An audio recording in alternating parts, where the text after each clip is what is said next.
Oi! Bom, hoje vamos falar sobre O Médico e o Monstro, do Robert Louis Stevenson. E, bom, ele foi um escritor, poeta e ensaísta escocês, famoso por suas obras, né, de aventura, mistério e terror. E ele nasceu em Edimburgo, na Escócia, e desde jovem ele já tinha interesse, né, pela literatura. E nisso, né, escreveu essa obra de arte, digamos assim. E ele escreveu também A Ilha do Tesouro, um pouco diferente do O Médico e o Monstro, mas a gente consegue, né, ver que combina a aventura, suspense, terror e reflexão psicológica. É um escritor atemporal, digamos assim, né? O livro também, O Médico e o Monstro, é uma escrita atemporal. E em O Médico e o Monstro, por exemplo, é uma história, né, aparentemente sobrenatural que serve para discutir uma questão que é bastante humana, por assim dizer, que até os impulsos, até que ponto, né, até que ponto conseguimos esconder ou controlar os nossos próprios desejos e impulsos. E isso faz com que o escritor, né, seja um autor muito interessante para estudar tanto na literatura vitoriana, porque é um livro que foi escrito na época vitoriana, quanto na literatura de terror e terror gótico, né? Porque, querendo ou não, né, ele foi um cara magnífico escrevendo esse livro. E vou contar uma curiosidade sobre mim, né, em relação a esse livro, que por sinal, quando eu li eu achava que sabia o final, mas me surpreendi quando vi que não era o que eu pensava. Porque na minha cabeça existiam duas pessoas distintas, o médico e o monstro. Mas lá pro meio do livro eu já comecei a desconfiar que não era bem o que eu pensava. É um livro bastante reflexivo nessa questão de personalidade do bem e do mal, né? O livro conta essa coisa de dualidade da natureza humana, em qual lobo você vai alimentar hoje, sabe? E é uma obra das principais referências da literatura sobre dualidade, personalidade dupla, né? Dupla personalidade. E embora o conceito apresentado não corresponda exatamente ao transtorno dissociativo de identidade, como é compreendido hoje em dia, ele fala sobre isso, né? E a história ela vai acompanhar, né, sobre o Dr. Henry Jekyll, um médico respeitado na Grande Londres, que apresenta, né, que acredita que o ser humano ele possui tanto o lado bom quanto o lado mal. E ele desenvolve uma fórmula capaz de separar essas duas personalidades. Então, na minha cabeça, era duas pessoas distintas, mas na verdade não, é a mesma pessoa com personalidades diferentes. E ao tomar essa substância, né, que tá aqui na capa, ao tomar essa substância, ele acaba desenvolvendo, né, o Jekyll, ele se transforma em outro personagem, que ele deu o nome de Edward Hyde.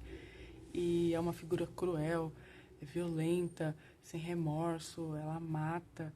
É totalmente diferente do Jekyll, que representa o lado bom socialmente aceito.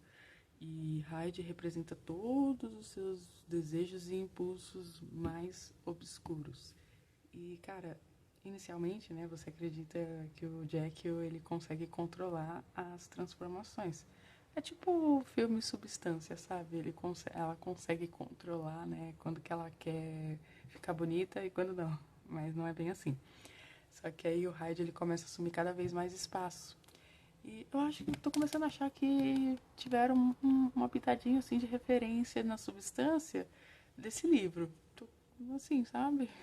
Só pra deixar aí a pulga atrás da orelha. Mas aí o Hyde ele começa a assumir cada vez mais espaço e o Jack ele acaba perdendo, né, o controle da sua própria vida.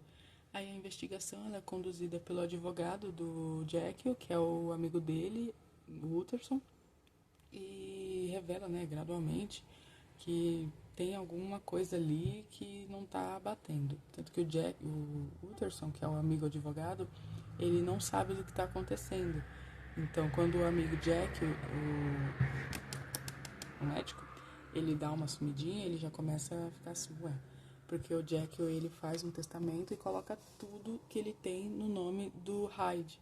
Só que ninguém conhece esse Hyde. Ninguém sabe de onde ele surgiu, ninguém sabe, né, quem é ele. Então, o seu amigo Utterson, o advogado, ele começa a desconfiar. Tipo, por que ele tá colocando tudo no nome dessa pessoa que ninguém conhece e ele não foi me apresentado, né? Porque eles eram amigos. E eu acho muito interessante a questão do mistério por trás da fisionomia do Hyde. Quando é, tipo, todo mundo já viu o Hyde, né? Porque ele aparece algumas vezes. Então, quando ele é visto, todos dizem que ele é um ser terrivelmente, né, horrível, né? Ninguém consegue descrever essa monstruosidade. Então fica aquela incógnita em torno da aparência do monstro, deixando a gente imaginar como ela seria. Lembra muito a questão do suspense da volta do parafuso, né? Aquela questão de realmente existir ou não fantasmas.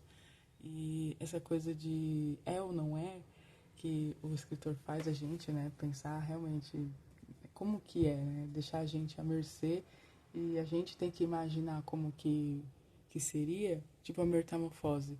Ele não descreve, né, como seria o, o inseto que o George se...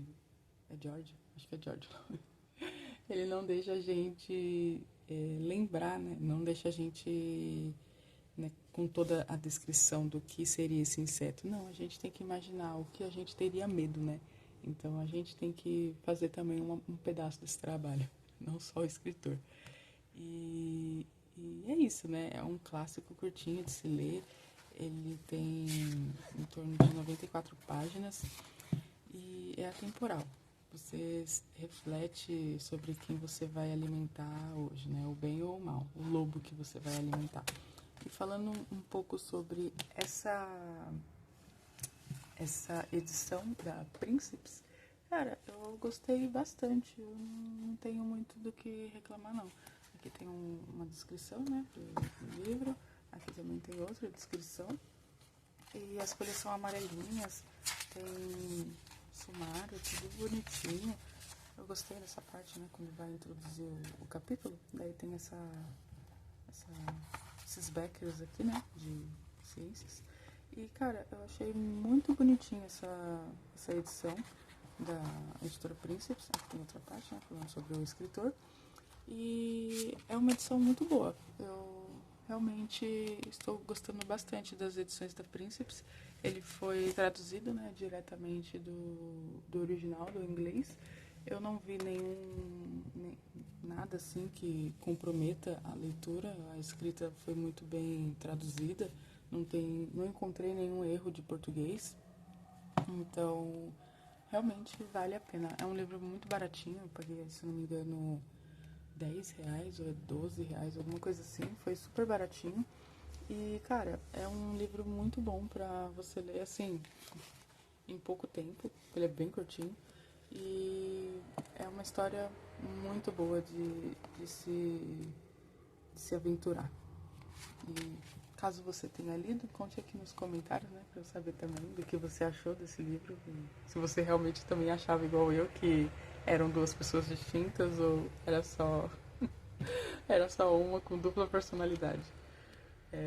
Lembra também um pouco Fragmentado, né? O filme Fragmentado, que ele tem várias personalidades, né? Tem a personalidade ruim, tem a personalidade boa.